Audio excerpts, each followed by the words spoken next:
മാന്യപ്രേക്ഷകർക്ക് കണ്ണുകടയിലേക്ക് സ്വാഗതം. ഞാൻ ഈ കുഞ്ഞിക്ക ഹോട്ട് വീൽസിനെ ഈ ഡിഫൻഡറിലേക്ക് എടുത്ത് കുത്തിക്കയറ്റി വെക്കുകയാണ്. എങ്ങനെയുണ്ട് സാധനം? സൂപ്പർ അടിപൊളി. അയ്യോ ശ്വാസം വിടട്ടെ. ഹായ് ഫ്രണ്ട്സ്, ഇതാണ് നമ്മുടെ ഡിഫൻഡറിൻ്റെ ഒഫീഷ്യൽ ലൈസൻസ്ഡ് അല്ലാത്ത ഒരു സ്കെയിൽ മോഡൽ വെർഷൻ. പക്ഷേ ഇത് പക്ക സൂപ്പർ ഡിഫൻഡറിൻ്റെ 1/22 മോഡൽ തന്നെയാണ്. ഈ കാര്യം ഈ ചൈനക്കാരന്മാർക്ക് ലൈസൻസ് എടുത്ത് സാമാനം ഉണ്ടാക്കാൻ വലിയ ബുദ്ധിമുട്ടാണ്, കാശ് പോകും. അതുകൊണ്ട് തന്നെ അവന്മാരാണെങ്കിൽ അൺഒഫീഷ്യലായിട്ട് ഇന്ന് ഉണ്ടാക്കും. പക്ഷേ പക്ക ഡീറ്റെയിലിംഗ് ആണ്. നോക്ക്, ഡോറെല്ലാം തുറക്കാം, സംഭവം അടിപൊളിയാണ്. ഇൻറ്റീരിയർ എല്ലാം പക്ക ഡീറ്റെയിലിംഗ് ആണ്.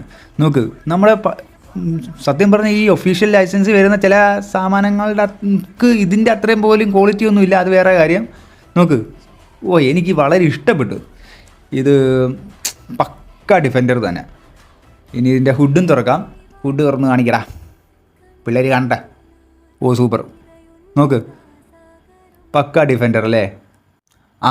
പിന്നെ ഇതിൻ്റെ ബോണറ്റ് തുറക്കാം. എൻജിൻ റൂമെന്ന് കണ്ടു നോക്ക്. മിസ്റ്റർ പെരേര എങ്ങനെയുണ്ട് പട്ടി? അടിപൊളിയല്ലേ? നോക്ക്, ഓഫ് റോഡ് സ്പെക്കായ എല്ലാ സാമാനങ്ങളും ഇതിൻ്റെ മുന്നിൽ അടിച്ച് കയറ്റി വെച്ചേക്കുകയാണ്. എനിക്ക് വളരെ ഇഷ്ടപ്പെട്ട്. ഒഫീഷ്യൽ ലൈസൻസ്ഡ് ആയി വരുന്ന പല വണ്ടികൾക്കും ഇതിൻ്റെ അത്രയും ഫീച്ചേഴ്സ് ഇല്ല. അതും ഈ ഒരു വിലയെന്ന് പറയുമ്പോൾ ഇതിൻ്റെ ഒരു വില വരുന്നത് ഒരു 1500 റേഞ്ചൊക്കെ ആയിരിക്കും. കാര്യം ഒരു 1/64 സ്കെയിൽ മോഡലിൻ്റെ വില തന്നെ. അപ്പോൾ ഇനി ഇതുപോലെ ഒത്തിരി സ്കെയിൽ മോഡൽ വണ്ടികൾ കാണിക്കുന്നതും match box and hot wheels കാറുകൾ ഗീവ് അവേ തരുന്നതുമായിരിക്കും. ലൈക്ക് ചെയ്യുക, സബ്സ്ക്രൈബ് ചെയ്യുക. Thank you.